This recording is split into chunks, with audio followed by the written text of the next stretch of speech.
Welcome to Smart Wealth with Joshua. Your daily stock analysis and catalysts talk. Today we're looking at Datavault AI. If you find our talks useful, please consider subscribe, like, and comment underneath to support our podcast.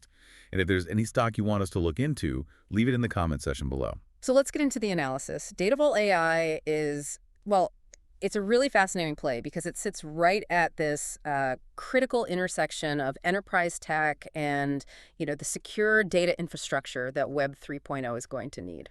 Okay, so when you look at how they actually make money, they have their main revenue from, what, high-performance computing software licensing? That's the primary source, yes. That and their Web 3.0 data management platforms. But then you see these other streams like acoustic science and data analytics for live events. I mean, that's what catches my eye. They seem so separate. Yeah. How do these pieces, HPC software, acoustics, and blockchain actually fit together? That is the most critical question, right? And it's where their moat comes from. They aren't just selling different things. They're building a defense based on proprietary inputs. Think about it this way. The acoustic and event services, those are basically specialized data gathering arms.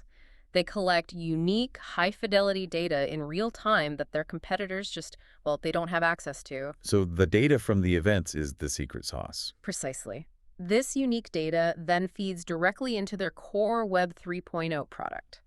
And that core product is the Information Data Exchange, or IDE, platform. And that's where the patents in AI and blockchain come in. Exactly. The IDE platform uses that whole patented portfolio to facilitate secure tokenization. Its real value is handling that complex real-world data better than anyone else. I get the need for patents, but, in the Web 3.0, things move so fast. How does this IDE platform actually create high switching costs for its clients? Is it just that it works better? It's more about the architecture. I mean, anyone can put a hash on a blockchain. The hard part, and what their patents cover, is creating this unbreakable cryptographic link between a real-world asset like, say, a stadium or a person's identity, and the metadata on the blockchain. So the IDE platform isn't just a database. It's more like a digital escrow account for really complex IP. That's a great way to put it. And once a company builds its critical infrastructure around that security layer, pulling it out becomes just extraordinarily expensive and risky. They're locking clients in. Okay, that makes the recent excitement make a lot more sense. The stock just jumped, 26% on the latest contract news? Absolutely. The market is starting to see that the tech is ready to scale, which brings us to the biggest immediate catalyst, the SanQtum rollout. Right, let's talk about that SanQtum deal. This doesn't seem like just a small pilot program. No, it's a huge signal. They signed a contract with AP Global, got a $250,000 upfront payment, which is nice. But the real story is the scope. It's a 12-month deal to deploy SanQtum infrastructure across 100 U.S. cities. 100 cities? That's a really ambitious footprint. What exactly is SanQtum providing? It's all about zero trust, cybersecurity, and edge cloud infrastructure. So for anyone listening, zero trust basically means you trust nobody. Every user, every device has to prove who they are every single time. And edge cloud just means processing data closer to where it's created. So they're selling the secure, decentralized data pipeline itself. Correct. And this is how they get to a solid long-term financial model. It's low capex to install, and then they get recurring revenue from licensing access over time. This is how they go from just a growth company to a profitable platform. And to protect that platform, they've brought in some serious legal muscle. Kasowitz LLP and Mark Kasowitz himself. And that can't be cheap. Does that signal they're expecting a big fight over this IP? Oh, it absolutely signals they're preparing for conflict. When your whole moat is built on patents like this, that IP becomes a massive target. Hiring a top-tier firm is a proactive, strategic move. They're telling the market they will defend their revenue streams no matter the cost. It's a high-stakes bet then. Spend big now to secure massive revenues later. So if SanQtum is the backbone, where's the most exciting monetization coming from? I keep hearing about digital twins and NIL licensing. That's where the high margin revenue really kicks in. The tech is perfect for monetizing digital twins, virtual copies of real-world assets, and also name, image, and likeness, or NIL licensing. Give me a real-world example of how that works. Okay, think about sports. They can use the IDE platform to tokenize an NFL autograph or exclusive media rights securely, instantly. The data they gather at events helps authenticate it, proving it's rare. That's where it all comes together. So we have the tech, the moat, the catalyst. But we have to talk about the valuation. The analyst targets we're seeing are implying some extreme upside and that usually comes with extreme risk.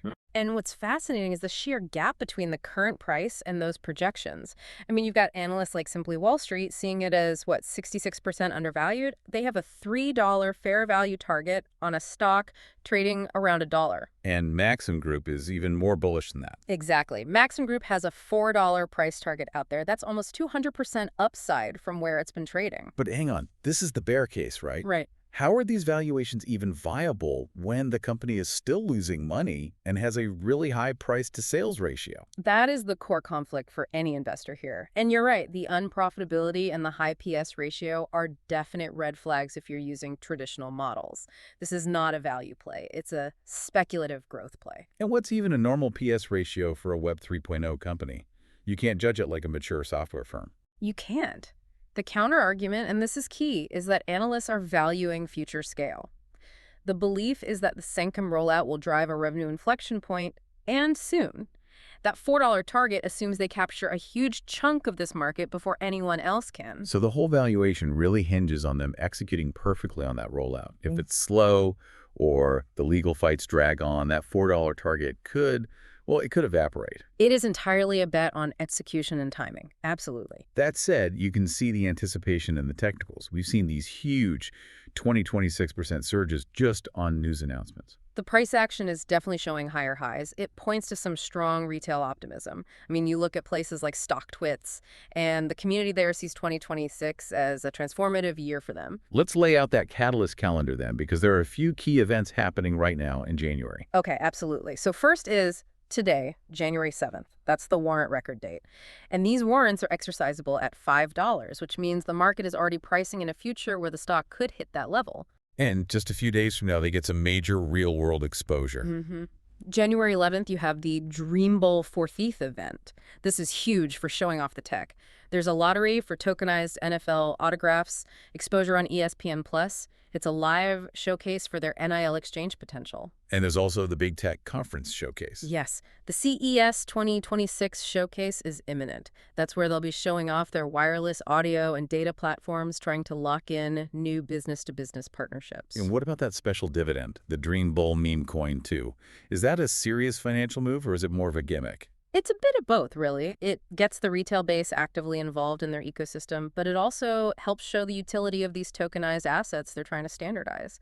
It's a pretty smart, if unusual, move. And we can't ignore the macro environment, which seems pretty supportive for a speculative tech play like this. Precisely. You have sector rotation into AI and blockchain, plus, the general expectation of potential rate cuts. Lower borrowing costs are always a tailwind for growth stocks that expect their big profits way out in the future. Okay, let's shift to financial health, because the insider sale and the dilution, that's where the bear case really gets its teeth. Silex Holding offloaded a pretty big chunk of shares. They did. It was a $12.8 million sale, which obviously reduced their ownership stake. And how does the market read that? Is it just rebalancing or is it a sign of low confidence? It's ambiguous, but the market never loves to see a big insider sale. It could just be a strategic move for Silex, but it's certainly not a vote of confidence. It adds a bit of skepticism. And then there's the dilution. They're issuing 7.5 million new shares. That's right, but the context here is critical. They're issuing those shares specifically to acquire intellectual property rights. They're trading future ownership directly for assets that strengthen that moat we were talking about. So putting it all together, we have limited cash flow visibility, they're not profitable, and they're using equity to buy assets. That's the trade-off. All the capital is being pointed directly at aggressive growth and protecting that IP. They are prioritizing market dominance over immediate financial stability.